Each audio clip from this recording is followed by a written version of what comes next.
Good evening, my fellow Americans. Tonight, I'd like to talk to you about where we are as we mark 1 year since everything stopped because of this pandemic.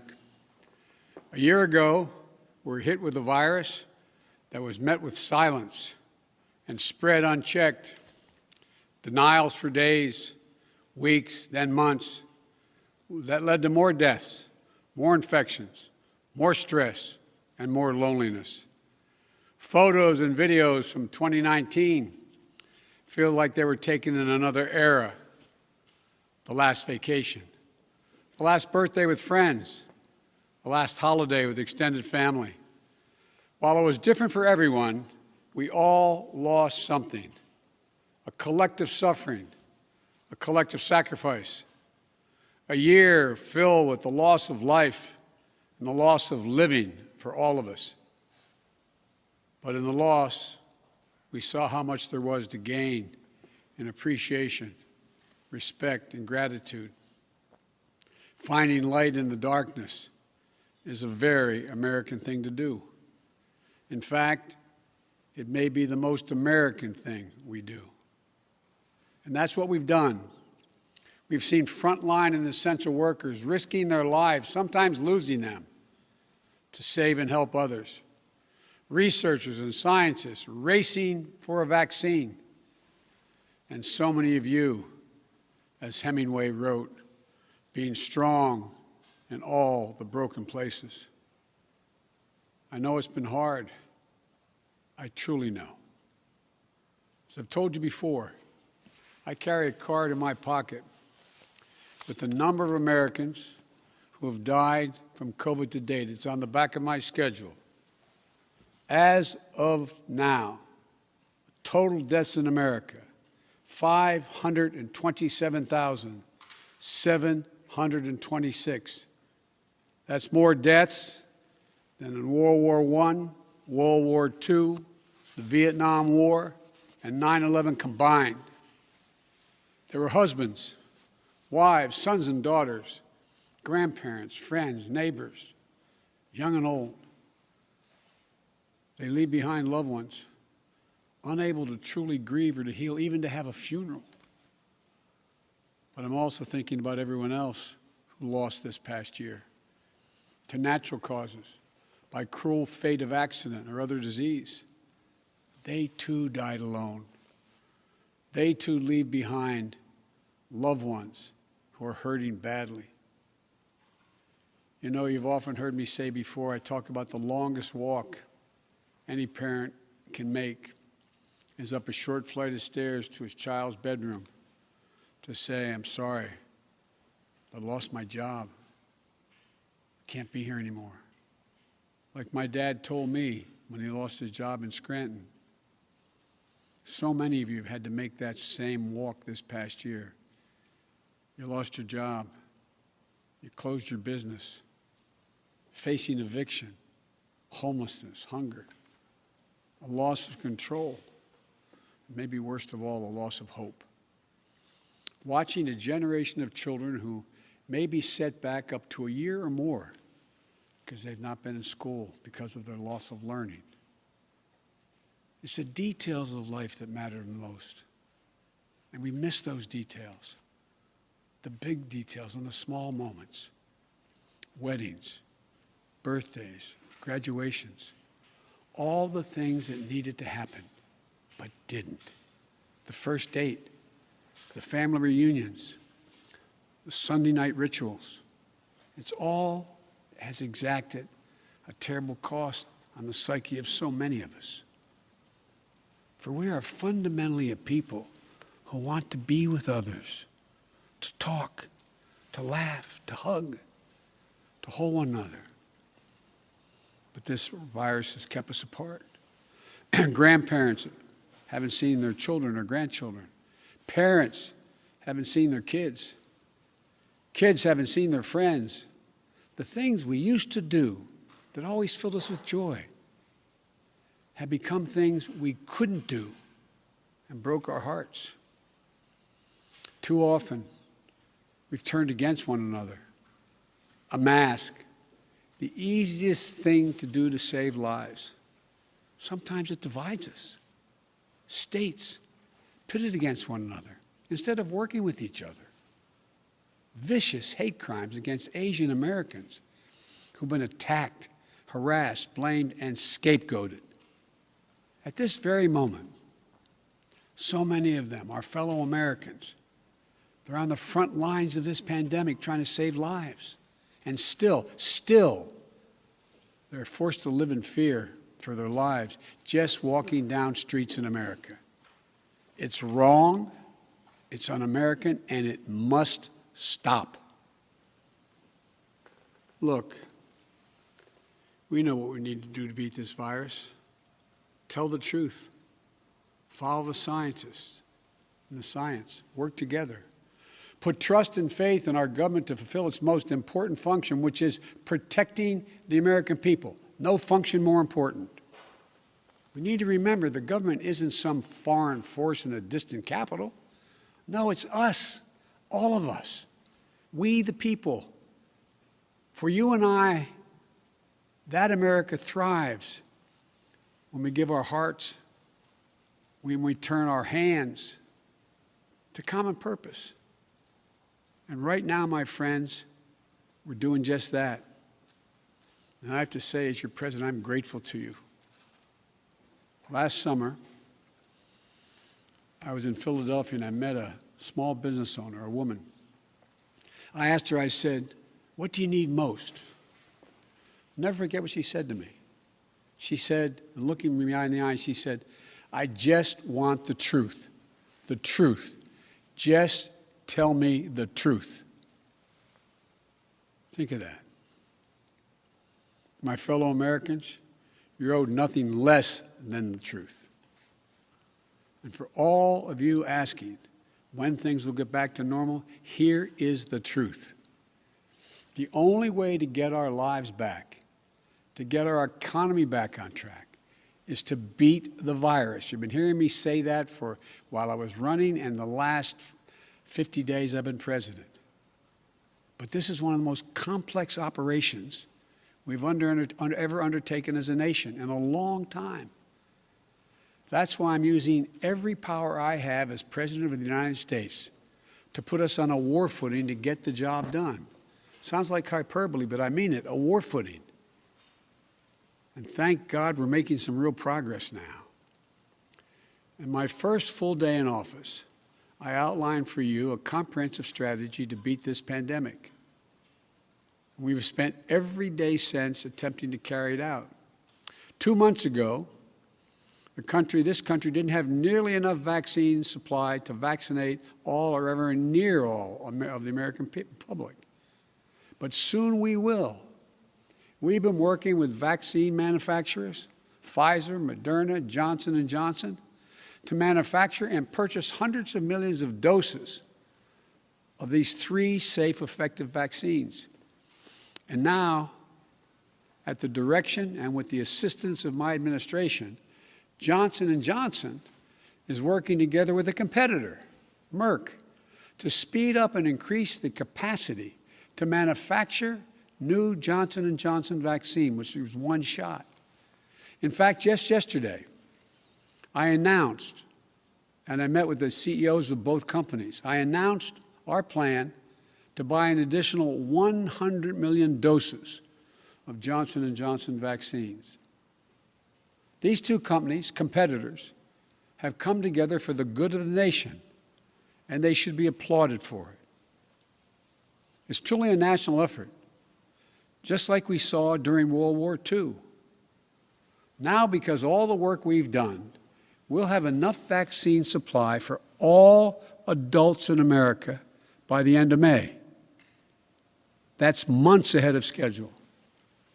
And we're mobilizing thousands of vaccinators to put the vaccine in one's arm, calling active duty military, FEMA, retired doctors and nurses, administrators, and those to administer the shots. And we've been creating more places to get the shots. We've made it possible for you to get a vaccine at nearly any one of 10,000 pharmacies across the country, just like you get your flu shot. We're also working with governors and mayors in red states and blue states to set up and support nearly 600 federally supported vaccination centers that administers hundreds of thousands of shots per day. You can drive up to a stadium or a large parking lot, get your shot, never leave your car, and drive home in less than an hour. We've been sending vaccines to hundreds of community health centers all across America, located in underserved areas. And we've been deploying, and we will deploy more, mobile vehicles and pop-up clinics to meet you where you live so those who are least able to get the vaccine are able to get it. We continue to work on making at-home testing available. And we've been focused on serving people in the hardest-hit communities of this pandemic: Black, Latino, Native American, and rural communities. So what does all this add up to? When I took office 50 days ago, only 8% of the Americans, after months, only 8% of those over the age of 65 had gotten their first vaccination. Today, that number is 65%. Just 14% of Americans over the age of 75 50 days ago had gotten their first shot. Today, that number is well over 70%. With new guidance from the Centers for Disease Control and Prevention, the CDC, that came out on Monday, it means simply this: millions and millions of grandparents who went months without being able to hug their grandkids can now do so. And the more people are fully vaccinated, the CD will continue to provide additional guidance on what you can do in the workplace, places of worship with your friends, as well as travel. When I came into office, you may recall, I set a goal that many of you said was that kind of way over the top. I said I intended to get 100 million shots in people's arms in my first 100 days in office. Tonight, I can say we're not only going to meet that goal, we're going to beat that goal, because we're actually on track to reach this goal of 100 million shots in arms on my 60th day in office. No other country in the world has done this. None. And I want to talk about the next steps we're thinking about. First, tonight, I'm announcing that I will direct all states, tribes, and territories to make all adults, people 18 and over, eligible to be vaccinated no later than May 1. Let me say that again. All adult Americans will be eligible to get a vaccine no later than May 1. That's much earlier than expected. Let me be clear. That doesn't mean everyone's going to have that shot immediately, but it means you'll be able to get in line beginning May 1. Every adult will be eligible to get their shot. And to do this, we're going to go from 1 million shots a day that I promised in December, before I was sworn in, to beating our current pace of 2 million shots a day, outpacing the rest of the world. Secondly, at the time when every adult is eligible in May, we will launch, with our partners, new tools to make it easier for you to find the vaccine and where to get the shot, including a new website that will help you first find the place to get vaccinated and the one nearest you. No more searching day and night for an appointment for you and your loved ones. Thirdly, with the passage of the American Rescue Plan, and I thank again the House and Senate for passing it, and my announcement last month of a plan to vaccinate teachers and school staff, including bus drivers, we can accelerate massive nationwide effort to reopen our schools safely and meet my goal that I stated at the same time, about 100 million shots, of opening a majority of K through 8 schools in my first 100 days in office. This is going to be the #1 priority of my new Secretary of Education, Miguel Cardona. Fourth, in the coming weeks, we will issue further guidance on what you can and cannot do once fully vaccinated, to lessen the confusion, to keep people safe, and encourage more people to get vaccinated. And finally, fifth, and maybe most importantly, I promise I will do everything in my power. I will not relent until we beat this virus. But I need you, the American people. I need you. I need every American to do their part. And that's not hyperbole. I need you. I need you to get vaccinated when it's your turn and when you can find an opportunity. And to help your family, your friends, your neighbors get vaccinated as well. Because here's the point. If we do all this, if we do our part, if we do this together, by July the 4th, there's a good chance you, your families and friends will be able to get together in your backyard or in your neighborhood and have a cookout or a barbecue and celebrate Independence Day. That doesn't mean large events with lots of people together, but it does mean small groups will be able to get together. After this long, hard year, that will make this Independence Day something truly special, where we not only mark our independence as a nation, but we begin to mark our independence from this virus. But to get there, we can't let our guard down. This fight is far from over. As I told the woman in Pennsylvania, I'll tell you the truth. July 4th with your loved ones is the goal. But a lot can happen.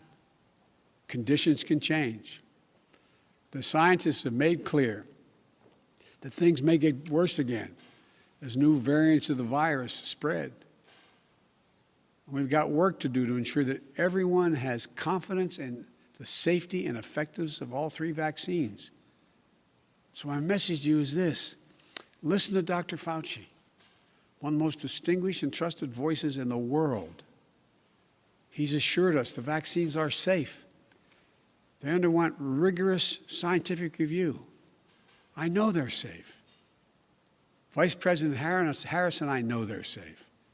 That's why we got the vaccine publicly in front of cameras, so for the world to see, so you could see us do it. The First Lady and the Second Gentleman also got vaccinated. Talk to your family, friends, your neighbors, the people you know best who've gotten the vaccine. We need everyone to get vaccinated. We need everyone to keep washing their hands, stay socially distanced, and keep wearing the mask as recommended by the CDC. Because even if we devote every resource we have, beating this virus and getting back to normal depends on national unity. And national unity isn't just how politics and politicians vote in Washington, or what the loudest voices say on cable or online. Unity is what we do together as fellow Americans. Because if we don't stay vigilant and the conditions change, then we may have to reinstate restrictions to get back on track. And please, we don't want to do that again. We've made so much progress. This is not the time to let up. Just as we were emerging from the dark winter into a hopeful spring and summer is not the time to not stick with the rules. I'll close with this. We've lost so much over the last year. We've lost family and friends. We've lost businesses and dreams we spent years building. We've lost time with each other. And our children have lost so much time with their friends, time with their schools. No graduation ceremonies this spring. No graduations from college, high school, moving up ceremonies. You know, and there's something else we lost. We lost faith in whether our government and our democracy can deliver on really hard things for the American people. But as I stand here tonight, we're proving once again something I've said time and time again, to the probably tired of hearing me say it. I say it to foreign leaders and domestic alike. It's never, ever a good bet to bet against the American people. America is coming back. The development, manufacture, and distribution of vaccines in record time is a true miracle of science. It's one of the most extraordinary achievements any country has ever accomplished. And we also just saw the Perseverance rover land on Mars. Stunning images of our dreams that are now a reality. Another example of the extraordinary American ingenuity, commitment, and belief in science and one another. And today, I signed into law the American Rescue Plan, an historic piece of legislation that delivers immediate relief to millions of people, includes $1,400 in direct rescue checks, payments. That means a typical family of four earning about $110,000 will get checks for $5,600 deposited if they have direct deposit or in a check, a treasury check. It extends unemployment benefits. It helps small businesses. It lowers health care premiums for many. It provides food and nutrition, keeps families in their homes. And it will cut child poverty in this country in half, according to the experts. And it funds all the steps I've just described to beat the virus and create millions of jobs. In the coming weeks and months, I'll be traveling along with the First Lady, the Vice President, the Second Gentleman, members of my cabinet, to speak directly to you, to tell you the truth about how the American Rescue Plan meets the moment. And if it fails at any pace, I will acknowledge that it failed, but it will not. About how after long, dark years, one whole year, there is hope and light of better days ahead. If we all do our part, this country will be vaccinated soon. Our economy will be on the mend. Our kids will be back in school. And we'll have proven once again that this country can do anything, hard things, big things, important things. Over a year ago, no one could have imagined what we were about to go through. But now, we're coming through it. And it's a shared experience that binds us together as a nation. We are bound together by the loss and the pain of the days that have gone by. We're also bound together by the hope and the possibilities of the days in front of us.